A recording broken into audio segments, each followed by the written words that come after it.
জাতীয় পার্টির কাকরাইল কার্যালয়ে আবারও ভাঙচুর আগুন। গণ অধিকারকে দায়ী করে ব্যবস্থা চান শামীম পাটোয়ারি। জাপান নিষিদ্ধ হচ্ছে বিএনপি সহ 40 দল সংগঠনের সমাবেশ। তৌহিদি জনতার ব্যানারে মাজারে হামলা, আগুন, রাজবাড়িতে অনুসারীদের সঙ্গে সংঘর্ষে নিহত 1, আহত শতাধিক। পুলিশের গাড়ি ভাঙচুর, রাজশাহীতে খানকা শরীফ হামলা। জাতীয় নির্বাচনের আগে নতুন সংবিধান প্রণয়নের গণপরিষদ ভোট চায় এনসিপি, আলোচনায় বসতে রাজি জামায়াত। ইস্যু তৈরি করে নির্বাচন পেছানোর ষড়যন্ত্র দেখছে বিএনপি। নষ্ট সিএনজি ঠিক করার সময় পেছন থেকে বাসের ধাক্কা, রাজধানীর হানি ফ্লাইওভারে দুর্ঘটনায় নিহত 2, গাজীপুরে বাস চাপায় পুলিশ কর্মকর্তার মৃত্যু, আহত স্ত্রী চালক আটক। এবং একই পদে বাংলাদেশের বেতন 1 লাখ আর ভারতীয় কর্মকর্তার 25 লাখ টাকা। রামপাল তাপ বিদ্যুৎ কেন্দ্রে বৈষম্য সহ নানা অসঙ্গতি পেয়েছে দুদক, চুক্তিতে অনিয়ম খতিয়ে দেখতে তদন্ত। দেখছিলেন শিরোনাম, সকালের সময়ের সঙ্গে আছে আইরিন আয়াত। 1 সপ্তাহের ব্যবধানে আবারও জাতীয় পার্টির কেন্দ্রীয় কার্যালয়ে হামলা, ভাঙচুর ও অগ্নিসংযোগের ঘটনা ঘটেছে। টিয়ারশেল, সাউন্ড গ্রেনেড ও জল কামান নিক্ষেপ করে হামলাকারীদের ছত্রভঙ্গ করে দেয় পুলিশ। হামলার জন্য গণ অধিকার পরিষদকে দায়ী করে নিষিদ্ধ করার দাবি জানান জাপা মহাসচিব শামীম হায়দার পাটোয়ারি। পুড়ছে নথিপত্র, উঠছে ধোঁয়া। 1 সপ্তাহের ব্যবধানে রাজধানীর কাকরাইলে জাতীয় পার্টির কেন্দ্রীয় কার্যালয়ে আবারও হামলা, ভাঙচুর ও অগ্নিসংযোগ। শুক্রবার সন্ধ্যা 7টার দিকে মিছিল নিয়ে হঠাৎ হামলা চালায় একদল লোক, ধরিয়ে দেয় আগুন। তখন কার্যালয়ের ভেতরে দলীয় কর্মসূচি পালনের প্রস্তুতি নিয়ে বৈঠক করছিলেন নেতাকর্মীরা। হঠাৎ আক্রমণে ছোটাছুটি শুরু করেন তারা। পরিস্থিতি নিয়ন্ত্রণে পুলিশ টিয়ারশেল, সাউন্ড গ্রেনেড ও জলকামান নিক্ষেপ করলে ছত্রভঙ্গ হয়ে যায় হামলাকারীরা। জাতীয় পার্টির নেতাকর্মীদের অভিযোগ, গণ অধিকার পরিষদ সহ কয়েকটি দলের লোকজন হামলায় জড়িত। দোতলা পর্যন্ত আগুন দিয়েছে, ভাঙচুর করেছে, নামাজ মুসল্লি বসা অবস্থা তারা ভিতরে ঢুকে পুড়াই দিয়েছে। আমাদের যে লাইব্রেরিটা ছিল, লাইব্রেরিটা পড়ছে, উপরে দোতলায় মশাল দিয়ে আগুন দিয়েছে। দোতলায় 22 দলের একটি সমাবেশ ছিল, ওখান থেকে একটা মিছিল জাতীয় পার্টির কার্যালয়ের অভিমুখে তারা আসে। সেখানে নাগরিক অধিকার থেকে শুরু করে গণ অধিকার পরিষদ, তারপরে জামায়াতে ইসলামী সহ বিভিন্ন দলের প্রতিনিধি সেখানে উপস্থিত ছিল। সেখান থেকে মিটিংয়ের পরেই একটি মিছিল জাতীয় পার্টির কার্যালয়ের দিকে ধাবিত হয়। আমরা ধরেই নিতে পারি সে তাদেরই একটা ক্ষুদ্র অংশ। কেন্দ্রীয় কার্যালয় পরিদর্শন করে 24 ঘন্টার মধ্যে হামলায় জড়িতদের আইনের আওতায় আনার দাবি জানান জাতীয় পার্টির মহাসচিব শামীম হায়দার পাটোয়ারি। সরকারের দায় এড়াতে পারবে না, গণ অধিকার পরিষদের দায় এড়াতে পারবে না। আমরা গণ অধিকার পরিষদের এই ধরনের সন্ত্রাসী কার্যকলাপের জন্য সন্ত্রাস বিরোধী আইনে তাদেরকে ব্যান করার দাবি জানাচ্ছি সরকারের কাছে। হামলার পর জাতীয় পার্টির কেন্দ্রীয় কার্যালয় এলাকায় মোতায়েন রয়েছে আইন শৃঙ্খলা বাহিনী। স্বপন আহমেদ, সময় সংবাদ, ঢাকা।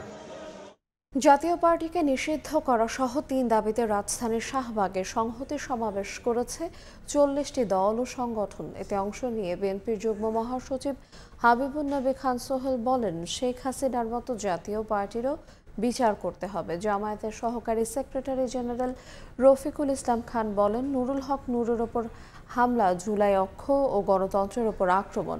স্বরাষ্ট্র উপদেষ্টা পদত্যাগ দাবি করেন গণ অধিকার পরিষদের সাধারণ সম্পাদক রাশেদ খান। জাতীয় পার্টি নিষিদ্ধের দাবি, গণ অধিকার পরিষদের সভাপতি নুরুল হক নুরের উপর হামলার বিচার ও স্বরাষ্ট্র উপদেষ্টার পদত্যাগ দাবিতে রাজধানীর শাহবাগে সংহতি সমাবেশ। শুক্রবার দুপুরে গণ অধিকার পরিষদের আয়োজনে এ সমাবেশে অংশ নেয় বিএনপি, জামায়াত সহ 40টি দল ও সংগঠন। 3 দফা দাবিতে ক্ষুব্ধ প্রতিক্রিয়া জানান বক্তারা। জাতীয় পার্টি বাংলাদেশে রাজনীতি করার কোনো অধিকার নাই। ফাঁসিবাদের আত্মা এই দেশে রয়েছে। আমরা যদি একসাথ হয়ে রাস্তায় না নামতে পারি, একসাথ হয়ে না থাকতে পারি, কারোর রক্ষা হবে না।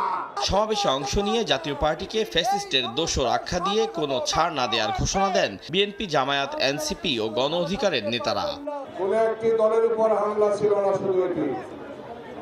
এই হামলা বাংলাদেশের উপর হামলা, এই হামলা বাংলাদেশের গণতন্ত্রের উপর হামলা, এই হামলা জুলাইয়ের অক্ষের বিরুদ্ধে হামলা। হাসিনার বিচার যেমন হবে বাংলাদেশে, হাসিনার দোসর জাতীয় পার্টির বিচারও বাংলাদেশের মাটিতে হতে হবে। ওই কুখ্যাত রাশেদ খান মেনন আর হাসানুল হক ইনুদের বিচারও বাংলাদেশের মাটিতে হতে হবে, এটি স্পষ্ট কথা। এই স্বরাষ্ট্র উপদেষ্টার অনুমতি ছাড়া, নির্দেশ ছাড়া হামলা হয় নাই। এই হামলার দায় নিয়ে স্বরাষ্ট্র উপদেষ্টাকে পদত্যাগ করতে হবে। বিপি নুরুল হক নূরের দল, গণ অধিকার পরিষদ এবং এনসিপি পরিবর্তন এনেছে, আমরা ঐক্যবদ্ধ থাকতে চাই। সমাবেশ শেষে নূরের উপর হামলাকারীদের চিহ্নিত করে দ্রুত বিচার সহ 3 দফা দাবি আদায়ে শপথ নেন সমাবেশে অংশগ্রহণকারীরা। আতাউর কাউসার, সময় সংবাদ, ঢাকা।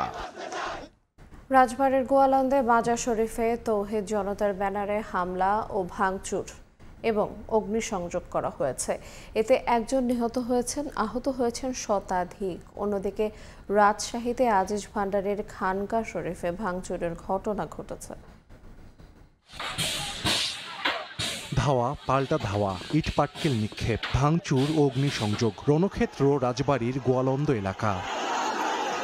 গত 23 আগস্ট গোয়ালন্দ পৌরসভার 5 নম্বর ওয়ার্ডে মৃত্যু হয় নুরুল হক নামে এক ব্যক্তির, যিনি স্থানীয়ভাবে নুরাল পাগলা হিসেবে পরিচিত ছিলেন। তাকে কবর দেয়া হয় মাটি থেকে 12 ফুট উঁচুতে। কাবা শরীফের আদলে কবর তৈরির অভিযোগ এনে এর প্রতিবাদে শুক্রবার জুমার নামাজের পর তৌহিদি জনতার ব্যানারে বিক্ষোভ হয়।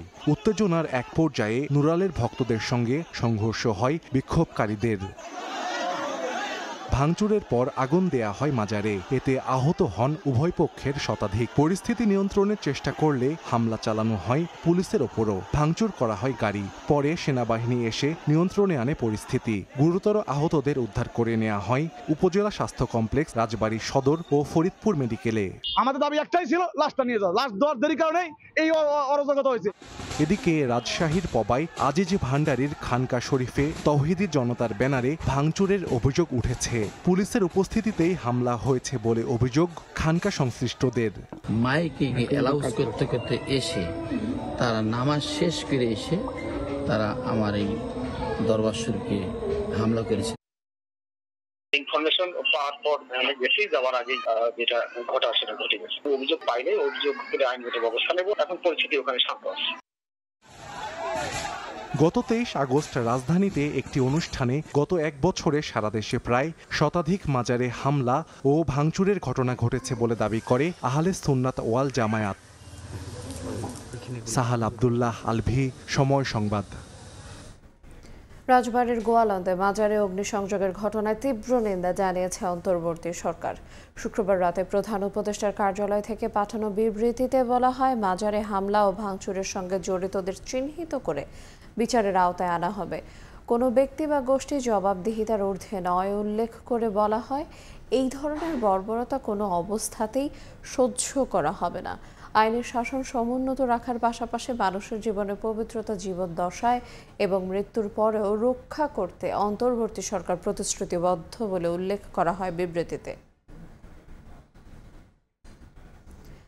ফেব্রুয়ারির প্রথমার্ধে জাতীয় নির্বাচন ঘিরে ব্যস্ত সময় পার করছে নির্বাচন কমিশন। রাজনৈতিক দলগুলো নির্বাচন নিয়ে ইতিবাচক, তবে নানা শর্তের বেড়াজালে দেখা দিয়েছে সংশয়। এনসিপির দাবি, জাতীয় নির্বাচনের আগে নতুন সংবিধান প্রণয়নে হতে হবে গণপরিষদ ভোট। জামায়াত বলছে, নির্বাচনের আগে সমাধান হোক গণপরিষদ ইস্যু। যদিও দল দুটির কোনো দাবিরই যৌক্তিকতা দেখছে না বিএনপি, বরং নানা ইস্যু তৈরি করে নির্বাচন পেছানো ও বিশৃঙ্খলা সৃষ্টির ষড়যন্ত্র হিসেবে দেখছেন দলটির স্থায়ী কমিটির সদস্য ইকবাল হাসান মাহমুদ টুকু। হাসান ওয়ালির রিপোর্ট। অভ্যুত্থান পরবর্তী নতুন বাংলাদেশে আর যেন কোনো শাসক স্বৈরাচার হয়ে উঠতে না পারে, এজন্য দাবি উঠে নতুন সংবিধানের। কিন্তু অন্তর্বর্তীকালীন সরকার সেই পথে হাঁটেনি। তারা সংবিধান প্রণয়নের পরিবর্তে সংস্কারের পথ বেছে নেয়। রাজনৈতিক দলগুলোর সঙ্গে আলাপ আলোচনার মধ্য দিয়ে চূড়ান্ত সংস্কার প্রস্তাবনাও তৈরি করেছে জাতীয় ঐকমত্য কমিশন, যা পরিচিত জুলাই সনদ নামে। ঐকমত্য কমিশনের সংবিধান সংস্কার আলোচনায় তৎপর ছিল এনসিপি। যদিও রাজনীতির মাঠে নতুন সংবিধান নিয়েও সোচ্চার দেখা গেছে দলটিকে। ফেব্রুয়ারির প্রথমার্ধে জাতীয় নির্বাচন, প্রধান উপদেষ্টার এমন ঘোষণার পর তাদের তরফ থেকে আবারও জোরে সোরে উঠেছে নতুন সংবিধানের দাবি, যা বাস্তবায়নে লাগবে গণপরিষদ নির্বাচন। এই দাবিতে সারা দেশে জনমত তৈরি করছে দলটি। শুরুতে শুধু গণপরিষদের দাবি থাকলেও এনসিপির এখনকার প্রস্তাবনা রাজনৈতিক বোঝাপড়ার মধ্য দিয়ে একই সঙ্গে জাতীয় সংসদ এবং গণপরিষদ নির্বাচনের, যার ব্যাখ্যা দিলেন দলটির এই নেতা। আমাদের পক্ষ থেকে বারবার বলেছি আমরা গণপরিষদ নির্বাচন, বিএনপির পক্ষ থেকে শুধু জাতীয় নির্বাচনের কথা বলা হয়েছে, কিন্তু এটা যদি রাজনৈতিক দলগুলো একটি বোঝাপড়ায় আসতে পারে সেক্ষেত্রে একটা নির্বাচনকেই দুটির মর্যাদার অনুষ্ঠিত হতে পারে। ঐক্যমত কমিশনের দীর্ঘদিন যে আলাপ আলোচনা হয়েছে, গণপরিষদের বলা চলে যে একটা কাজ কিন্তু এই ঐক্যমত কমিশনের মাধ্যমে এগিয়ে আসছে। গণপরিষদ নিয়ে আলোচনায় বসতে রাজি জামায়াত। দলটির এই নেতা বলছেন, সরকারের প্রতিশ্রুত সুষ্ঠু নির্বাচনের জন্য ভোটের আগেই দাবি দেওয়ার সমাধান চান তারা। গণপরিষদের ব্যাপারে দাবি করি নাই, তবে এগুলো আলোচনা হইতে পারে। আমাদের কথা হলো সমাধান দরকার। সরকার যেভাবে বলেছে, সরকারের প্রধানমন্ত্রী যেভাবে ইতিহাসে সেরা নির্বাচন করব, সেটি আমরা আশা করি। তো সেই জন্য আলোচনা হইতে পারে। গণপরিষদ নির্বাচনে যৌক্তিকতা দেখছে না বিএনপি। এটিকে নির্বাচন পেছানো এবং বিশৃঙ্খলা সৃষ্টির ষড়যন্ত্র হিসেবে দেখছেন দলটির স্থায়ী কমিটির সদস্য ইকবাল হাসান মাহমুদ টুকু। গণপরিষদ তখনই হয় যখন কোনো দেশের নতুন করে শাসনতন্ত্র তৈরি করতে হয়। তা আমার শাসনতন্ত্র আছে তো। এগুলো হচ্ছে কুতর্ক, যাতে নির্বাচনটা না হয় এবং যত দেরিতে হবে তত দেরিতে তত দেশের মধ্যে অরাজকতা বিশৃঙ্খলা সৃষ্টি হবে। 70 সালে নির্বাচনে জয়ী নির্বাচিত প্রতিনিধিদের নিয়ে স্বাধীনতার পর 1972 সালে গঠিত হয় দেশের প্রথম এবং একমাত্র গণপরিষদ। 8 মাসের ব্যবধানে যারা প্রণয়ন করে সংবিধান। হাসান ওয়ালি, সময় সংবাদ, ঢাকা। রাজধানীর হানি ফ্লাইওভারে বাসের ধাক্কায় ছিটকে যায় সিএনজি অটোরিকশা।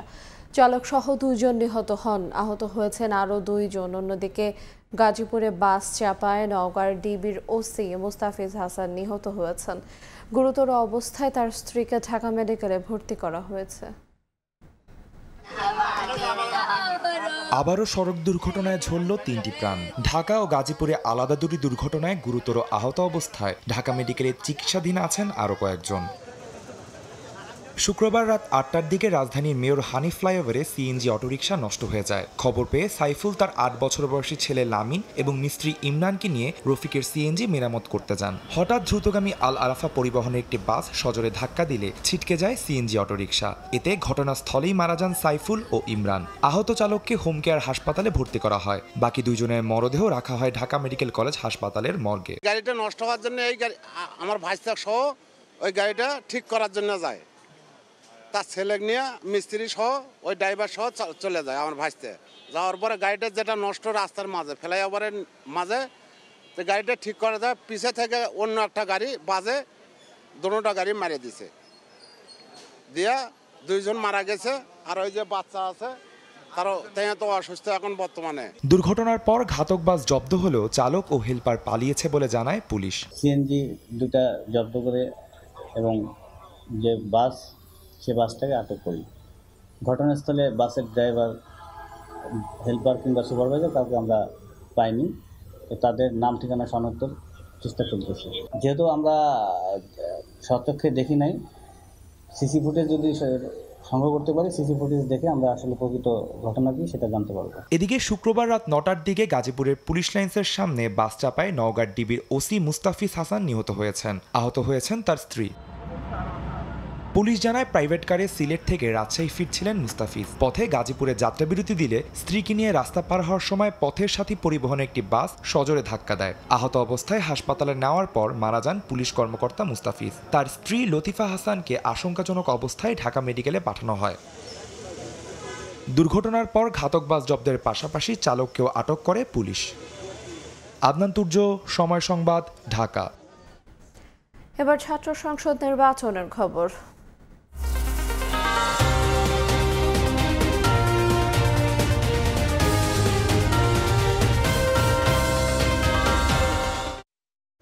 ডাকসু নির্বাচনের প্রচারণার বাকি আর মাত্র 2 দিন। শেষ সময় এসে ভোটারের কাছে নানা প্রতিশ্রুতি তুলে ধরছেন প্রার্থীরা। ভোটারদের কাছে নিজেদের ইশতেহার তুলে ধরার পাশাপাশি পাল্টাপাল্টি অভিযোগ তোলেন। এদিকে ভোটের 3 দিন আগে আবু বাকের মজুমদারকে সমর্থন করে সরে দাঁড়ালেন মাহিন সরকার। জুমার নামাজ শেষ হতেই হলগুলোর মাঠে মাঠে নির্বাচনী আমেজ। বিভিন্ন প্যানেল আর স্বতন্ত্র প্রার্থীরা নিজ নিজ লিফলেট হাতে ভোটারদের সঙ্গে করেন কুশল বিনিময়, তুলে ধরেন নিজেদের ইস্তেহার।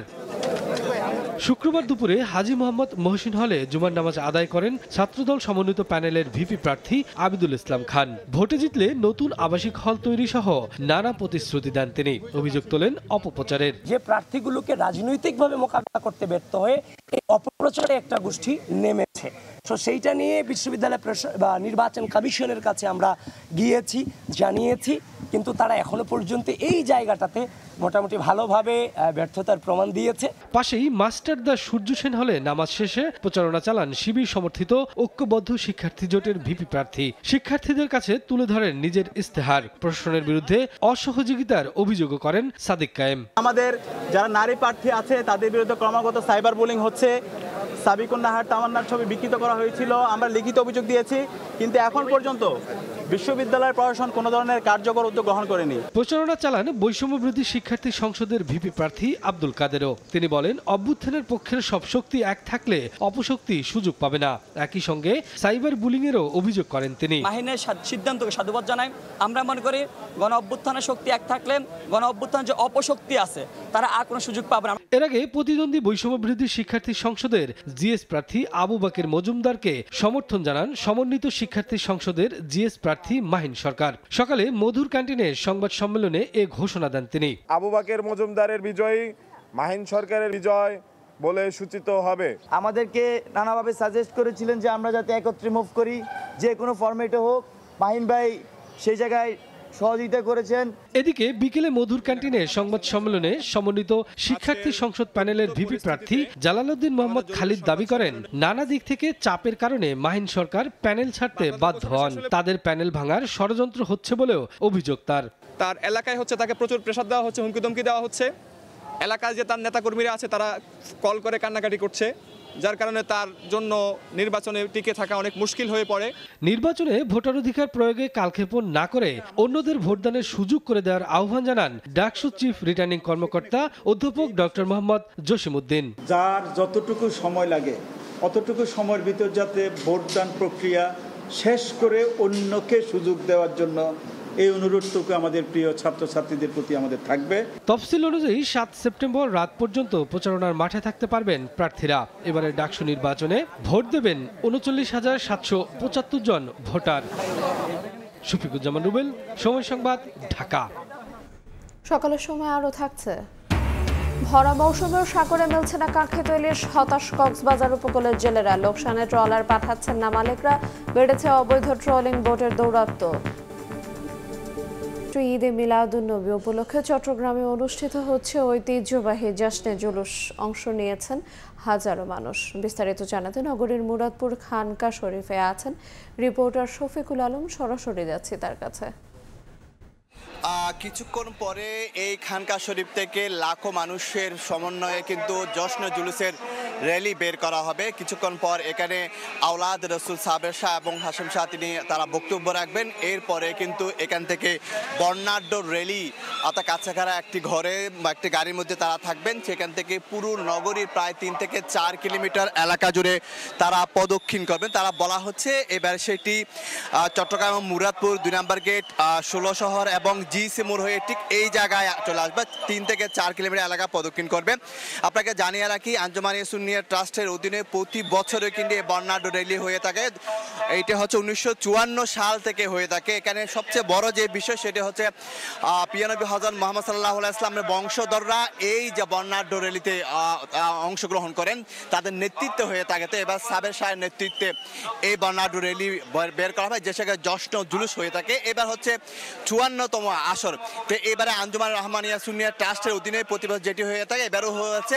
কিছুক্ষণ পরে কিছু র্যালিটি বের করা। আপনারা জানিয়ে রাখি, এটি হচ্ছে বাংলাদেশের সবচেয়ে বড় জুলুস, অর্থাৎ পিয়ানবী হযরত মুহাম্মদ সাল্লাল্লাহু আলাইহি ওয়াসাল্লামের আগমন এবং ওফাত উপলক্ষে এই বর্ণাঢ্য র্যালিটি বের করা হয়। এবং এই র্যালিটি যখন বের হবে তখন আশেপাশে লাখো মানুষ বিভিন্ন ভবন থেকে কিন্তু বিভিন্ন অভিনন্দন জানাবেন আওলাদ রাসূল সাল্লাল্লাহু আলাইহি ওয়াসাল্লামকে। এবং পথে পথে মানুষের যেই খাবার বিতরণ, তাবারুক বিতরণ এবং এবং গরমে পানি বিতরণ, এটি কিন্তু মানুষকে আরো উদ্বুদ্ধ করে। যেটি বলা হয় এবারের সবাই বলছে এবারের মেসেজ থাকবে, বার্তা থাকবে ফিলিস্তিনের প্রতি সমর্থন জানানো, রাষ্ট্র স্বীকৃতি দেওয়া এবং বাংলাদেশে যে অস্থিরতা চলছে, রাজনৈতিক অস্থিরতা, সেটি থেকে আসলে কিভাবে মুক্ত করা যায় সেই দোয়াই কামনা করবেন এবং লাখো মানুষ সেই দোয়াই তারা বলছেন তারা সেই কামনায় এবার করবেন। তো কিছুক্ষণ পরে এখন থেকে হয়তো আধা ঘন্টা পরে কিন্তু সেই একা সংবাদ সম্মেলনের পর এই বর্ণাঢ্য র্যালিটি বের করা হবে। তখন পুরো চট্টগ্রাম শহর জুড়ে কিন্তু মানুষের লোকারণ্য হবে। তারা বলছে গত বছরও কিন্তু 20 থেকে 30 লাখের মানুষ জমায়েত হয়েছিল, এবারও আরো বেশি মানুষ জমায়েত হবে। আপনাকে জানিয়ে রাখি এই জুলুস উপলক্ষে কিন্তু এই আহমদিয়া সুন্নিয়া মাদ্রাসা কিন্তু 3 থেকে 4 দিন ধরে হাজার হাজার মানুষ জমায়েত হয়েছে, বিভিন্ন জায়গা থেকে এসেছে, বিশেষ করে চট্টগ্রামের 16টি উপজেলা এবং মহানগর এবং আশেপাশে জেলা থেকেও কিন্তু এখানে লাখো মানুষের জমায়েত হতে। তো সবকিছু মিলা যেটি বলা হয় কিছুক্ষণ পরে যখন জশ্ন জুলুসের মিছিলটি বের করা, অর্থাৎ র্যালিটি শোভাযাত্রাটি বের হবে, তখন লাখো মানুষের ধ্বনিত হবে ইয়া রাসূলুল্লাহ সাল্লাল্লাহু আলাইহি ওয়াসাল্লামের, সেই ধ্বনিটি কিন্তু হবে এখানে। তো এই ছিল আমার কাছে সর্বশেষ তথ্য খানকা শরীফ থেকে। আমরা সরাসরি যুক্ত ছিলাম চট্টগ্রামের খানকা শরীফ থেকে। দেখছেন সকালের সময়ের সঙ্গে। মুন্সিগঞ্জের মোল্লাকান্দিতে বিএনপির দুই পক্ষের সংঘর্ষে গুলিবিদ্ধ সহ অন্তত 8 জন আহত হয়েছেন। ঘটনাস্থলে অতিরিক্ত পুলিশ মোতায়েন করা হয়েছে। এদিকে সদরের কালেরচরে অবৈধভাবে বালু উত্তোলনে বাধা দেয়ায় হামলাকারীর গুলিতে 3 জন আহত হয়েছেন।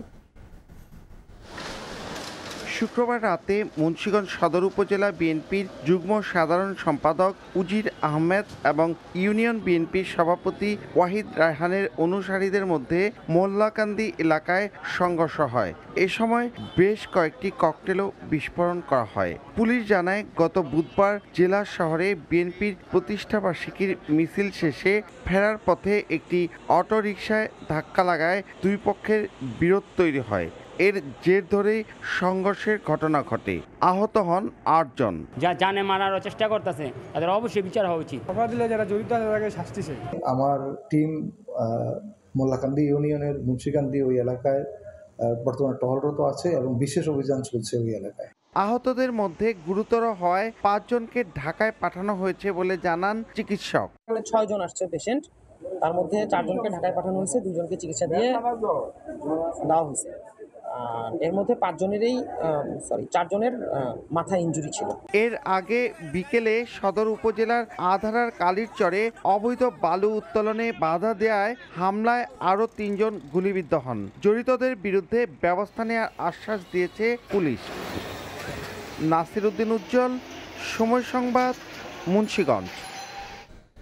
বাংলাদেশি কর্মকর্তার বেতন যেখানে 1 লাখ টাকা, একই পদে ভারতীয় কর্মকর্তার বেতন 25 লাখ।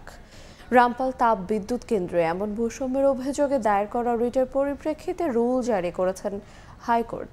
এরপরে অভিযানে নেমে বেতন বৈষম্য, ভারতীয় আধিপত্য সহ নানা অনিয়মের প্রমাণ পায় দুদক। নির্মাণকালের চুক্তিতে অসঙ্গতি সহ নানা অনিয়ম খতিয়ে দেখতে অনুসন্ধানে নামছে সংস্থাটি। তাসলিম তৌহিদের রিপোর্ট। বাগেরহাটের রামপাল তাপবিদ্যুৎ কেন্দ্র ভারত বাংলাদেশের কয়লাভিত্তিক যৌথ প্রকল্পটি সুন্দরবনের কাছে হওয়ায় শুরু থেকেই ছিল সমালোচনার কেন্দ্রে। গত জুনে আইনজীবী সালেকুজ্জামান সাগর একটি রিট করেন হাইকোর্টে। তার অভিযোগ, একজন বাংলাদেশি ইঞ্জিনিয়ারের বেতন যেখানে 1 লাখ টাকা, সেখানে একই পদে ভারতীয় ইঞ্জিনিয়ার পাচ্ছেন 25 লাখ। এছাড়া উচ্চ পদে ভারতীয়দের প্রাধান্য, বিশেষ ধর্মের লোকজনকে বাড়তি সুবিধা দেওয়া সহ নানা অনিয়মের কথাও উল্লেখ করা হয়। রিটের শুনানিতে আদালত বিদ্যুৎ মন্ত্রণালয় সহ সংশ্লিষ্টদের বিরুদ্ধে রুল জারি করে। ট্যাক্স কেটে ওরা 1 লাখ টাকা পাচ্ছে। সমপর্যায়ের একজন ইন্ডিয়ান এমপ্লয়ি, তারা কিন্তু মিনিমাম 25 লাখ টাকা পাচ্ছে। সো এটা চরম বৈষম্য না? এর পাশাপাশি তারা যেটা পাচ্ছে, তারা প্রতি মাসে প্রত্যেকটা এমপ্লয়ি USD $4,500 ক্যাশ হিসেবে পাচ্ছে। রুল জারির পরপরই রামপালে অভিযান চালায় দুদক। সম্প্রতি পাঠানো প্রতিবেদনে উল্লেখ করা হয়, Bangladesh India friendship power company লিমিটেডের নিজস্ব নীতিমালা থাকলেও ভারতীয় কর্মকর্তাদের বেশি সুযোগ সুবিধা দেওয়া হচ্ছে। নিয়ম অনুযায়ী একজন বিদেশি কর্মকর্তার বিপরীতে 20 জন দেশি কর্মকর্তা থাকার কথা থাকলেও বাংলাদেশিদের অদক্ষতার অজুহাত দেখিয়ে এ নিয়ম মানা হচ্ছে না। এর ভিত্তিতেই অনুসন্ধানের সুপারিশ করেছে অভিযানকারী দল। কর্মকর্তা কর্মচারী নিয়োগে বৈষম্য টেন্ডার প্রক্রিয়ায় অনিয়ম এবং বিদ্যুৎ কেন্দ্রের বিভিন্ন মালামাল লুটপাট পূর্বক বিক্রয় সহ নানা অনিয়মের অভিযোগে দুর্নীতি দমন কমিশন একটি এনফোর্স করে। এই এনফোর্স টিম অভিযানের বিষয়ে দুর্নীতি দমন কমিশনে ইতিমধ্যে প্রতিবেদন দাখিল করেছে। তবে এসব বিষয়ে গণমাধ্যমে কথা বলতে রাজি হয়নি রামপাল কর্তৃপক্ষ। তাদের দাবি, বেতনের তারতম্য থাকলেও তা অস্বাভাবিক নয়, আর সবকিছুই হচ্ছে নির্মাণকালের যৌথ চুক্তির ভিত্তিতে। তাসলিম তৌহিদ, সময় সংবাদ, ঢাকা। 18 বছরে নেওয়া হয় 5টি প্রকল্প, খরচের পরিমাণ অন্তত 700 কোটি টাকা, কিন্তু সুফল মেলেনি ভবদহ অঞ্চলের লাখ লাখ মানুষের। নানা অনিয়ম আর একের পর এক প্রকল্পের ব্যর্থতায় আশাহত যশোরের, দুঃখ ভবদহ। তবে চলতি বছর নদী খননের মাধ্যমে স্থায়ী সমাধানের পথ খুঁজছে স্থানীয় প্রশাসন, যদিও বাসিন্দারা চান সেনাবাহিনীর মাধ্যমে কাজটি সম্পন্ন হোক। ভবদহ নিয়ে আলামিন তুষারের 3 পর্বের ধারাবাহিকের শেষ পর্ব আজ। ছবি তুলেছেন মোবারক হোসেন শুভ এবং সোহেল কুরেশি। একসময় ভবদহ থেকে বারোহাটি বয়ে চলা এই নদীটির প্রস্থ ছিল 1.5 থেকে 200 মিটার, কিন্তু এখন সেটি নেমে এসেছে মাত্র 15 থেকে 20 মিটারে, আর গভীরতা মাত্র 3 থেকে 5 ফুট। একই অবস্থা ভবদহ অঞ্চলের অন্য সব নদ নদীরও। এতে প্রায় প্রতি বছরই নদীর দুকুল ছাপিয়ে প্লাবিত হয় সমতল। যেখানে সাধারণত সেচ দিয়ে ভূগর্ভস্থ পানি তুলে চাষাবাদ করা হয়, সেখানে এ অঞ্চলের কৃষকদের ফসল বাঁচাতে জমি থেকে পানি সরাতে ব্যবহার করতে হয় বৈদ্যুতিক পাম্প। এতে আঁচ করা যায় কতটা দুর্বিষহ জীবন এখানকার বাসিন্দাদের। ছেলে ফেলে নিয়ে যে কি বক করতে আছে তো বলা যাবে না। ভ্যান খাবো না তো কি খাবো? কেউ দুটো চাল মাইল দিচ্ছে। প্রত্যেক বাড়ি উঠোনে হাঁটু জল, বাথরুম টুম তো কোনো কিছুই তো চেতনা নেই। নানান সময়ে লাল ফিতার দৌরত্ব এবং স্থানীয় প্রভাবশালীদের প্রভাবে ভবদহ অঞ্চলের জলাবদ্ধতা নিরসন হয়নি। বহুবার এই জলাবদ্ধতা নিরসনে প্রকল্প হাতে নেওয়া হলেও নানান শুভঙ্করের ফাঁকিতে ভবদহ বিল এখন যেন যশোরের মরণ ফাঁদ। 10 বছর ধরে আমাদের এই পানিতে ভোগান্তি খাতে হচ্ছে। পানিতে আমরা থাকতে পারতেছি, শাক পোকামাকড়। তা আমরা রাস্তা ধারে আইসি, বাড়ি বাটে থাকি, হানি বাটে থাকি। পানিতে যদি মেশিনটা না চাষা হয় তাহলে 12 মাসই থেকে যাবে। 1981 সালের পর থেকেই মূলত এই জলাবদ্ধতার শুরু। 21টি জলকপাটের মধ্যে 18টিতে পলি জমে বন্ধ হওয়ায় এখানকার নদীগুলো নাব্যতা হারিয়েছে। যদিও সাগরের লবণাক্ত পানি যাতে জনপদে না আসতে পারে, সেজন্য এসব জলকপাটের প্রয়োজনীয়তাও নেহায়েত কম নয়। টিআরএম প্রকল্প বাদ দিয়ে 2022 সালে এখানকার এই স্লুইস গেটগুলোর পাশেই পাওয়ার পাম্প বসায় পানি উন্নয়ন বোর্ড। সেচ প্রকল্পের আওতায় এই পাওয়ার পাম্পগুলো বসানো হয়, তবে এখানকার এলাকাবাসী বলছেন তেমনভাবে সব পাওয়ার পাম্পে কোনো কাজ হচ্ছে না। স্থানীয় পরিবেশবাদী এবং সমাজসেবীরা বলছেন, জরুরি ভিত্তিতে আমডাঙ্গা খাল সংস্কারের কাজ, নদী খনন এবং পরিকল্পিত জনবান্ধব টিআরএম বাস্তবায়ন না করা গেলে এই জলাবদ্ধতা পিছু ছাড়বে না। পানি নিয়ে যে ব্যবসা এখানে হয়েছে সেটা মেনে নেওয়ার মতো না। যদি কোনো দালাল চক্রের হাতে এই কাজটা দেওয়া হয় তাহলে আমাদের পানি সরা যেমন তেমন আরও আমরা বিপাকে পড়ব। আমডাঙ্গা খালকে বর্ধিত করে এই ভবদহের যে টেকা নদীর সাথে সংযোগ দিতে হবে। পানি কোনো মতে যা আসা শুরু করলে পানিও নিজেই তার জায়গা তৈরি করে নেবে। স্থানীয় প্রশাসন বলছে, অনিয়ম ঠেকাতে এবার সেনাবাহিনীর তত্ত্বাবধানে বাস্তবায়িত হবে প্রকল্প। যদিও নদী রক্ষা কমিশনের প্রধান সমন্বয়কারী জেলা প্রশাসক নিজেই বলছেন, ভৌগোলিক কারণে অঞ্চলের জলাবদ্ধতার স্থায়ী সমাধান বেশ কঠিন। IWM যেটা ফিজিবিলিটি স্টাডি করতেছে, এটারও আমরা যেটা ধারণা করতেছি নভেম্বর-ডিসেম্বরের ভিতর তাদের একটা সাজেশন আমরা পেয়ে যাব। জুন 26-এর ভিতরে মানুষগুলো এতদিন ধরে যে অন্ধকারের ভিতরে ছিল, কিছুটা হলেও আশার আলো দেখবে। হরি, টেকা, বুড়ি সেপ্টেম্বর থেকেই এই নদীগুলো আমরা খননের কাজ আমরা করতে পারবো। কোনো জায়গায় 3 মিটার, কোনো জায়গায় 4 মিটার, কোনো পর্যন্ত 7 মিটার পর্যন্ত আমাদের নদীর গভীরতা থেকে ডাউন আছে। কাজে এইটা পুরোপুরি একেবারে স্থায়ী সমাধান করা খুব কঠিন কাজ হবে। বাজে সব অভিজ্ঞতা ভুলে ভুক্তভোগীদের চাওয়া, এবার অন্তত প্রযুক্তিগত ব্যর্থতা আর আমলাতান্ত্রিক জটিলতা কাটিয়ে আলোর মুখ দেখবেন তারা। আল আমিন তুষার, সময় সংবাদ, যশোর। বন্দরনগরী চট্টগ্রামে লবণাক্ততা ও পানি সংকট নিরসনে প্রায় 5,000 কোটি টাকার বিশাল প্রকল্প নিয়েছে ওয়াসা। দৈনিক 60 কোটি লিটার পানি পরিশোধন ক্ষমতার এই প্রকল্প বাস্তবায়ন হবে 3 ধাপে। তবে মেগা সিটিতে সুপেয় পানি নিশ্চিতে সুদূর প্রসারী পরিকল্পনা ও সমন্বিত সমীক্ষা ছাড়া সংকট সমাধান সম্ভব নয় বলে মত বিশেষজ্ঞদের। নুরুল জামান আতিকের ছবিতে ফেরদৌস লিপির রিপোর্ট। কর্ণফুলী ও হালদা নদী থেকে পানি নিয়ে 4টি শোধনাগারে পরিশোধন করে চট্টগ্রাম ওয়াসা চাহিদার বিপরীতে দৈনিক সর্বোচ্চ 50 কোটি লিটার পানি সরবরাহ করে নগরীর গ্রাহক পর্যায়ে। তবে প্রতিদিন ঘাটতি ছাড়াও শুষ্ক মৌসুমে প্রায় 3 থেকে 4 মাস পানির উৎসস্থলে দেখা দেয় লবণাক্ততা। এতে পানির উৎপাদন কমিয়ে দেয় সংস্থাটি, ফলে নগরীতে পানির তীব্র সংকট দেখা দেয়। অবশেষে এই দুটি সংকট কাটিয়ে উঠতে প্রায় 5,000 কোটি টাকার নতুন একটি প্রকল্পে হাত দিয়েছে চট্টগ্রাম ওয়াসা। ড্রাই সিজনে আমরা যে স্যালাইনিটির যে প্রবলেমটা ফেস করি সেটা থাকবে না। ডিমান্ড যে বাড়ছে সেটা তো আমাদেরকে ট্রিটমেন্ট ক্যাপাসিটি বাড়াইতে হবে, তো এই প্রকল্পের মাধ্যমে কিন্তু এটা সম্ভব হবে। আর প্রকল্পটি অর্থায়নে আগ্রহী ইকোনমিক ডেভেলপমেন্ট কোঅপারেশনের ফান্ড চূড়ান্ত হয়েছে। এরই মধ্যে প্রকল্পের সম্ভাব্যতা যাচাইয়ের প্রাথমিক প্রস্তাবও পরিকল্পনা মন্ত্রণালয় অনুমতি দিয়েছে। 3টি ধাপে বাস্তবায়ন হবে প্রকল্পটি। তাদের ফাইন্ডিংসের উপরে বেসিস করে আমরা ডিবিপি তৈরি করবো আর কি। তো সেখানে আমাদের ইনটেকে আমরা 60 কোটি লিটারের ইনটেক করব, কিন্তু আমরা ফার্স্টে ট্রিটমেন্ট প্ল্যান করব আমরা 20 কোটি লিটারের। গত 1.5 দশকে চট্টগ্রাম ওয়াসা পানি সরবরাহের জন্য প্রায় ছোট বড় 8টি প্রকল্প বাস্তবায়ন করেছে। তারপরও প্রতিটি নাগরিকের সুপেয় পানির ব্যবস্থা করতে পারেনি সংস্থাটি। এক্ষেত্রে বিশেষজ্ঞরা বলছেন, প্রকল্প বাস্তবায়নের আগে সমন্বিত সমীক্ষা যেমন প্রয়োজন, তেমনি বন্ধ করা প্রয়োজন সিস্টেম লস। এই যে সমীক্ষাগুলো বাইরের দেশ যে করে দিচ্ছে, আমি বলতেছি না যে সেটা মানে ভুল করছে তারা, বাট এগুলো কিন্তু আসলে আমার মনে হয় আরও যথাযথ হচ্ছে কিনা সেগুলো কিন্তু প্রকৌশল বিশ্ববিদ্যালয়ের মাধ্যমে কিন্তু তারা ভেটিং করতে পারে। বর্তমানে বন্দরনগরী চট্টগ্রামে পানির চাহিদা 60 থেকে 65 কোটি লিটার। ওয়াসার তথ্য অনুযায়ী এই চাহিদা 2032 সালে 70 থেকে 80 কোটি লিটার, 2042 সালে 122 কোটি লিটার এবং 2052 সালে দাঁড়াবে 137 কোটি লিটারে। ফেরদৌস লিপি, সময় সংবাদ, চট্টগ্রাম। সকালের সময় আরও থাকছে।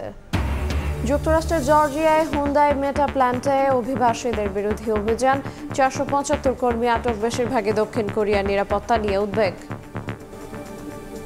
রিজার্ভ শক্তিশালী করতে যখন নানা উদ্যোগ নিতে মরিয়া বাংলাদেশ ব্যাংক, তখন সেই পদক্ষেপকে আরও সহজ করতে চায় রিকন্ডিশনড গাড়ি আমদানিকারকদের সংগঠন বারভিডা।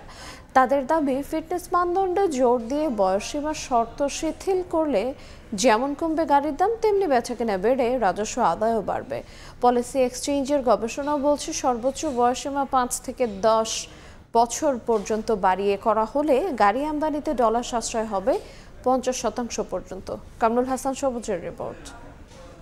গাড়ি 5 বছর পুরাতন গাড়ি বিক্রি করার পরে অনায়াসে 25-30 বছর চলে। জাপানিজ গাড়ির প্রতি মানুষের আস্থা, তার কারণ হলো it is like a mobile check, এবং বিক্রি করতে গেলে অনেক বেশি কিন্তু ডিপ্রিসিয়েশন হয় না।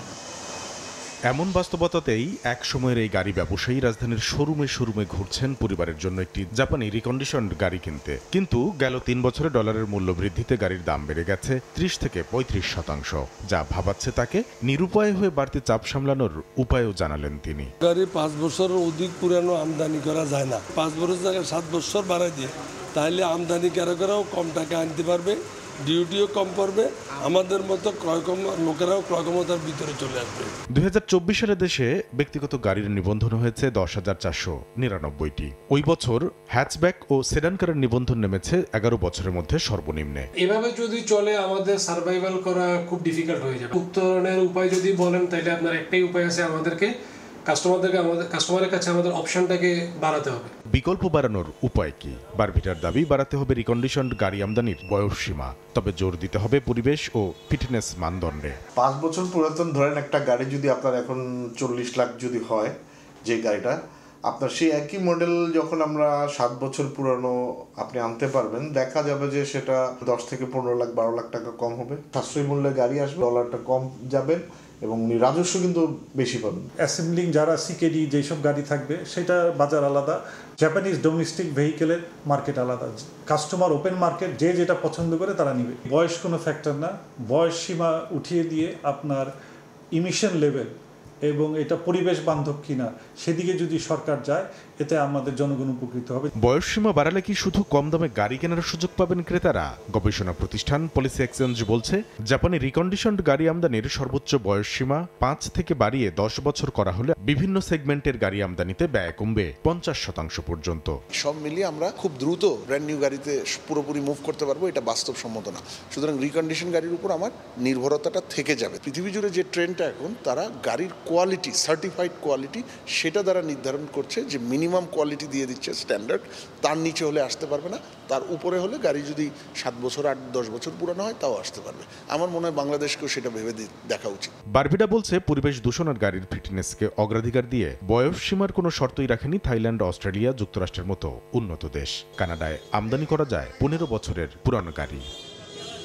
কামরুল হাসান সবুজ, সময় সংবাদ, ঢাকা। ব্রাহ্মণবাড়িয়া আবাসিক ও বাণিজ্যিক পর্যায়ে তীব্র গ্যাস সংকট দেখা দিয়েছে। এতে ভোগান্তি পোহাচ্ছেন অন্তত 20,000 গ্রাহক। এই জন্য অবৈধ সংযোগ দেওয়াকেই দুষছেন তারা।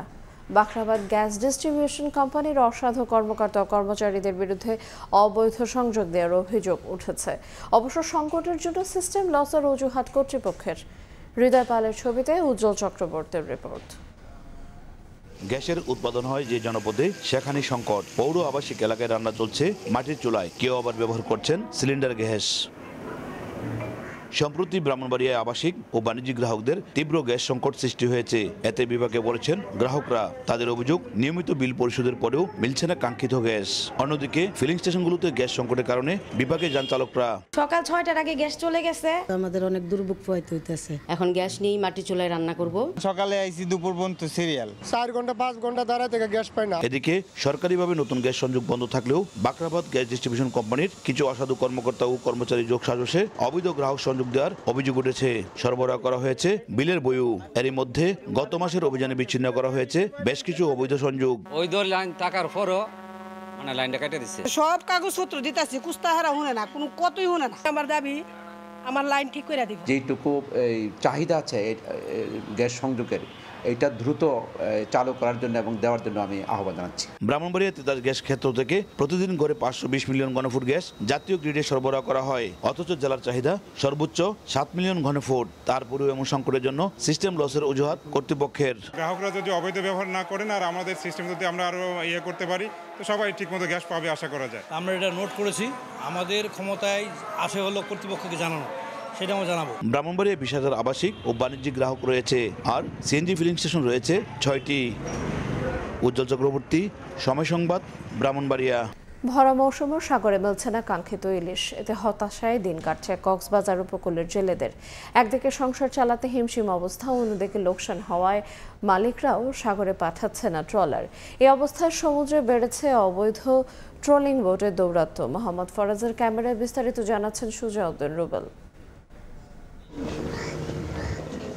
ইলিশ শিকারের ভরা মৌসুমে কক্সবাজার শহরের 6 নম্বর ঘাটে মুখ ভার করে বসে আছেন জেলে নূর হাসান। গেল 3 মাসে অন্তত 10 বার সাগরে গেলেও পাননি কাঙ্ক্ষিত ইলিশ। প্রতিবারই ফিরে আসতে হয়েছে মাত্র 100 থেকে 200 ইলিশ নিয়ে। অথচ প্রতিবার সাগরে যেতে খরচ হয় প্রায় 4 লাখ টাকা। তার সরল শিকারুত্তি, মাছ বিক্রি করে লাভ দূরে থাক, উঠে আসে না সাগরে যাওয়ার খরচ। যখন সাগরে বুটটা যায়, বাজার খরচা উড়াতে আল্লাহ আল্লাহ করে ডাকে, বাজার খরচা উড়াতে পারে না। নূর হাসান একা নন, একই হতাশা উপকূলের অসংখ্য জেলের। ইলিশের খরায় চরম সংকটে তাদের জীবন জীবিকা। আগে তো সাগরে গেলে দেখা যাচ্ছে 6-7 দিন আমাদের বাজার খরচা উঠে লাভ হইতো। এখন বর্তমানে 10-11-12 দিন গেলেও বুঝলে ফার্স্ট ট্রিপ ভিতরে 2 ট্রিপে বাজার আর ওগুলো গুণাগারি যায়। 4 লাখ 4.5 লাখ টাকা বাজার খরচ নিয়ে মনে করেন আসতেছি, এখন মাছ পাইতেছি 200, 100, 150, ওগুলাতে বাজার খরচ হচ্ছে না। ক্রমাগত লোকসানের কারণে ট্রলার মালিকরা সাগরে পাঠাচ্ছেন না লাখ টাকা খরচ করে তৈরি করা নৌযান। জেলেদের দাবি, এতে সমুদ্রে প্রতিনিয়ত বাড়ছে ট্রলিং বুট নিয়ে অবৈধভাবে মাছ শিকার। এতে কমে যাচ্ছে ইলিশের উৎপাদন। বাংলাদেশে আমার মনে হয় মৎস্য সম্পদ বেশি দিন টিকতে পারবে না। প্রতিনিয়ত আমরা ধার দেনার মধ্যে আছি। এদিকে সরবরাহ কম হওয়ায় চড়া বাজার। একসময় অবতরণ কেন্দ্রে 3টি পন্টুনে জায়গা না পেয়ে ইলিশ রাখা হতো মাঠে। এখন সেই পন্টুনে দেখা মিলছে মাত্র 4 থেকে 500 ইলিশ। বর্তমান এই বছরে এসে কক্সবাজারের অবস্থা ভালো না, ইলিশ নেই বললে চলে। পুরা পল্টন মিলে 400-500 ইলিশ, এগুলো নেওয়ার জন্য সবাই মানুষকে ঘিরে ধরছে। ইলিশটা স্বর্ণের মতো হয়ে গেছে। 1 কেজি ইলিশের দাম এখন প্রায় 2,500 টাকা মতো হয়ে গেছে। চলতি অর্থ বছরে আগস্ট পর্যন্ত কক্সবাজার মৎস্য অবতরণ কেন্দ্রে ইলিশ এসেছে 267 মেট্রিক টন, যা গত বছরের একই সময়ের তুলনায় অনেক কম। সুজাউদ্দিন রুবেল, সময় সংবাদ, কক্সবাজার। এবারে আবহাওয়ার খবর।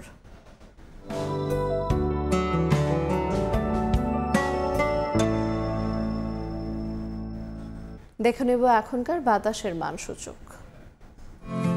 বায়ুমান বিষয়ক সংস্থা IQAir এর সূচক অনুযায়ী বাংলাদেশে এখনকার বাতাসের মান: ঢাকা বিভাগের বায়ুর মান 80, এটি সন্তোষজনক, বাতাসের আর্দ্রতা 82%। চট্টগ্রাম বিভাগে বায়ুর মান 58, যা সন্তোষজনক, বাতাসের আর্দ্রতা 91। রাজশাহী বিভাগে বায়ুমান 94, এটিও সন্তোষজনক, আর্দ্রতা 90। সিলেট বিভাগে বায়ুর মান 66, এটি সন্তোষজনক, বাতাসের আর্দ্রতা 90%। খুলনা বিভাগের বায়ুর মান 81, যা সন্তোষজনক, বাতাসের আর্দ্রতা 91। বরিশাল বিভাগে বায়ুর মান 68, এটিও সন্তোষজনক, আর্দ্রতা 89%। রংপুর বিভাগের বায়ুর মান 85, যা সন্তোষজনক, বাতাসের আর্দ্রতা 80। ময়মনসিংহ বিভাগের বায়ুর মান 74, এটিও সন্তোষজনক, বাতাসের আর্দ্রতা 85%। সারা দেশে বায়ুর মান সবচেয়ে ভালো চট্টগ্রামে 58 আর সবচেয়ে খারাপ রাজশাহীতে 94। একই সময়ে ইসরায়েলি সেনারা গাজার একটি ঘনবসতিপূর্ণ অঞ্চলে বিমান হামলা চালিয়ে বহুতল ভবন ধ্বংস করেছে। নেতানিয়াহু বাহিনীর হামলায় ফিলিস্তিনি একদিনে অন্তত 50 জন নিহত হয়েছেন, যাদের মধ্যে 7 জন শিশু।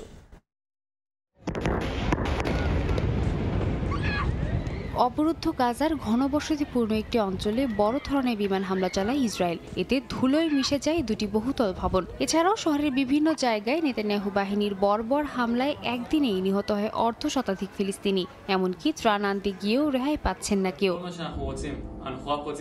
চলমান হামলার মধ্যে স্থানীয় সময় শুক্রবার ইসরায়েলি জিম্মিদের ভিডিও প্রকাশ করে হামাস। 3.5 মিনিটের ভিডিওটিতে দেখা যায় ইসরায়েলের সামরিক অভিযান থেকে বাঁচার জন্য অনুনয় করছেন গায়ে গিলবোয়া দালাল নামের এক ইসরায়েলি বন্দী। এ সময় তিনি জানান আরো বেশ কয়েকজন বন্দীর সঙ্গে আটকে রাখা হয়েছে তাকে। 2023 সালের অক্টোবরে হামাস 251 জনকে অপহরণ করে, যাদের মধ্যে বর্তমানে 20 জন বেঁচে থাকতে পারে বলে ধারণা করা হচ্ছে। এদিকে আন্তর্জাতিক কূটনীতিক পর্যায়েও চাপ বাড়ছে। মার্কিন পররাষ্ট্রমন্ত্রী মার্কো রুবিও জানান ফিলিস্তিনকে রাষ্ট্র হিসেবে স্বীকৃতি দেওয়া আন্তর্জাতিকভাবে জটিলতা বাড়াবে এবং যুদ্ধবিরতি কঠিন হয়ে পড়বে। তবু ব্রিটেন, ফ্রান্স, কানাডা, অস্ট্রেলিয়া ও বেলজিয়াম এই মাসে জাতিসংঘে ফিলিস্তিনি রাষ্ট্র স্বীকৃতি দেওয়ার পরিকল্পনা করছে, যা ইসরায়েলের উপর চাপ সৃষ্টি করবে। সাদিয়া তাসনিম, সময় সংবাদ। যুক্তরাষ্ট্রের জর্জিয়ায় হুন্দাই মেটা প্ল্যান্টে মার্কিন অভিবাসন কর্তৃপক্ষের অভিযানে আটক হয়েছেন 475 কর্মী, যা হোমল্যান্ড সিকিউরিটির ইতিহাসে সবচেয়ে বড় একক অভিযানের ঘটনা বলা হচ্ছে। আটককৃতদের অধিকাংশই দক্ষিণ কোরীয় নাগরিক, যদিও হুন্দাই বলছে কেউ সরাসরি তাদের কর্মচারী নন। এই ঘটনায় বিনিয়োগ ও নাগরিকদের অধিকার নিয়ে উদ্বেগ জানিয়েছে দক্ষিণ কোরিয়া। সাভানার পশ্চিমে প্রায় 3000 একর জায়গা জুড়ে হুন্দাই মেটা প্ল্যান্টে হঠাৎ অভিযান চালায় যুক্তরাষ্ট্রের ডিপার্টমেন্ট অফ হোমল্যান্ড সিকিউরিটি ও ICE। আদালতের অনুমোদিত এই অভিযানে 475 জনকে আটক করা হয়। অভিযোগ অবৈধ কর্মসংস্থান ও ভিসা লঙ্ঘন। কেউ সীমান্ত পেরিয়ে ঢুকেছিলেন অবৈধভাবে, কারো ভিসার মেয়াদ শেষ হয়েছে, আবার কেউ ভিসা ওয়েবারে কাজ করছিলেন, যা নিষিদ্ধ। বিশেষ এজেন্ট স্টিভ স্ট্রাঙ্ক বলেন এটি ছিল হোমল্যান্ড সিকিউরিটি ইনভেস্টিগেশনের ইতিহাসে সবচেয়ে বড় একক অভিযান। আটক কর্মীদের মধ্যে অন্তত 30 জন দক্ষিণ কোরীয় নাগরিক রয়েছেন বলে জানায় স্থানীয় গণমাধ্যম। ঘটনার পর দক্ষিণ কোরিয়ার পররাষ্ট্র মন্ত্রণালয় কঠোর প্রতিক্রিয়া জানায়। সিউল থেকে মার্কিন দূতাবাসের মাধ্যমে আনুষ্ঠানিক প্রতিবাদ জানানো হয়েছে। আমাদের অর্থনৈতিক কার্যক্রম ও নাগরিকদের অধিকার যাতে অন্যায্যভাবে ক্ষুণ্ণ না হয় সেই বিষয়ে যুক্তরাষ্ট্রকে বিশেষ সতর্ক থাকতে হবে। অভিযানের কারণে হুন্দাই LG এনার্জি সলিউশনের যৌথ উদ্যোগে ব্যাটারি কারখানার কাজ আংশিকভাবে থেমে যায়। প্রকল্পটি জর্জিয়ার ইতিহাসে সবচেয়ে বড় বিনিয়োগ হিসেবে 1200 জনের কর্মসংস্থান হওয়ার কথা ছিল। বিশ্লেষকদের মতে ট্রাম্প প্রশাসনের অভিবাসন দমন অভিযান সরাসরি ব্যবসা ও মিত্র দেশগুলোর সম্পর্ককে প্রভাবিত করতে শুরু করেছে। সাদিয়া তাসনিম। সময় এবারে খেলার খবর। বাংলাদেশ নেপাল ম্যাচ। ফিফা আন্তর্জাতিক প্রীতি ম্যাচে নেপালের মুখোমুখি হবে বাংলাদেশ। প্রতিপক্ষকে শক্তিশালী মানলেও এই ম্যাচে জয় তুলে নেওয়ার লক্ষ্য কোচ হ্যাভিয়ের কাবরেরার। লম্বা সময় ধরে প্রস্তুতি নেওয়া আত্মবিশ্বাসী অধিনায়ক জামাল ভুঁইয়াও। দশরথ রঙ্গশালায় ম্যাচ শুরু হবে শনিবার সন্ধ্যা 6:45। নেপাল ম্যাচ নিয়ে এক ধরনের হযবরল পরিস্থিতির মধ্য দিয়ে গেছে বাংলাদেশ। 13 আগস্ট থেকে ক্যাম্প শুরু করলেও কাবরেরা পূর্ণ স্কোয়াড নিয়ে দেশে অনুশীলন করতে পেরেছেন মাত্র 2 দিন। হিমালয়ের দেশে গিয়ে কম্বিনেশন কতটা সেট করতে পেরেছেন স্প্যানিশ কোচ তা দেখা যাবে মাঠের লড়াইয়ে। দল হিসেবে নেপালের তুলনায় কোনো অংশেই এগিয়ে নেই বাংলাদেশ। হামজা, সমিত সোম থাকলে ব্যবধান হতো স্পষ্ট। তবে তারা ম্যাচ দুটো খেলতে না চাওয়ায় সেই সুবিধাও পাচ্ছে না লাল সবুজ। তাই অনেকটা ব্যাকফুটে থেকেই ম্যাচ খেলতে নামবে কাবরেরার দল, যদিও প্রতিপক্ষকে সমপর্যায়ে বলছেন স্প্যানিশ কোচ। আমার কাছে মনে হয় না দুটো দলের মাঝে খুব একটা পার্থক্য আছে। শক্তির বিচারে আমরা অনেকটা সমপর্যায়ের। এখানে ম্যাচ খেলাটা সহজ নয়। সবশেষ নেপাল থেকে আমরা হার নিয়ে ফিরেছি, সেটা আমার মনে আছে। তবে এবার প্রেক্ষাপট আলাদা। আশা করছি ভালো কিছু হবে। তবে হামজা কিংবা সমিত সোম থাকলে আমরা এগিয়ে থাকতাম। নেপালের বিপক্ষে বাংলাদেশ এই ম্যাচ খেলছে মূলত হংকং ম্যাচের প্রস্তুতির অংশ হিসেবে। যদিও বাফের পক্ষ থেকে জানানো হয়েছিল ইউরোপের শক্তিশালী দলের বিপক্ষে হবে ম্যাচ, সেটা তো হয়নি, এমনকি মেলেনি এশিয়ার কোনো শীর্ষ সারির দল। তারপরও এখান থেকেই প্রস্তুতি সারার লক্ষ্য অধিনায়কের। এটা আমাদের এশিয়ান কাপ বাছাইয়ের প্রস্তুতির অংশ। হংকংয়ের বিপক্ষে মাঠে নামার আগে আমাদের হাতে আর কোনো ম্যাচ নেই। সেই হিসেবে এটা আমাদের কাছে খুবই গুরুত্বপূর্ণ। তবে প্রস্তুতি ম্যাচ বলে হালকাভাবে নেয়ার সুযোগ নেই। আমরা চাই জয় তুলে নিতে। এটা দলের ফুটবলারদের মাঝে আত্মবিশ্বাস বাড়াবে। প্রস্তুতির অংশ হিসেবে নেপালের সঙ্গে আরও একটি ম্যাচ খেলবে লাল সবুজ, একই ভেন্যুতে, যা মাঠে গড়াবে 9 সেপ্টেম্বর। এস.এম. ইকবাল, সময় সংবাদ। সকালের সময় শীর্ষ সংবাদগুলো জানিয়ে দিচ্ছি আরেকবার। তৌহিদি জনতার ব্যানারে মাজারে হামলা, আগুন, রাজবাড়িতে অনুসারীদের সঙ্গে সংঘর্ষ, নিহত 1, আহত শতাধিক। পুলিশের গাড়ি ভাঙচুর, রাজশাহীতে খানকা শরীফে হামলা। জাতীয় পার্টির কাকরাইল কার্যালয়ে আবারও ভাঙচুর, আগুন, গণ অধিকারকে দায়ী করে ব্যবস্থা চান শামীম পাটোয়ারি। জাপান নিষিদ্ধ চেয়ে বিএনপি সহ 40 দল সংগঠনের সমাবেশ। এবং জাতীয় নির্বাচনের আগে নতুন সংবিধান প্রণয়নে গণপরিষদ ভোট চায় এনসিপি, আলোচনায় বসতে রাজি জামায়াত। ইস্যু তৈরি করে নির্বাচন পেছানোর ষড়যন্ত্র দেখছে বিএনপি।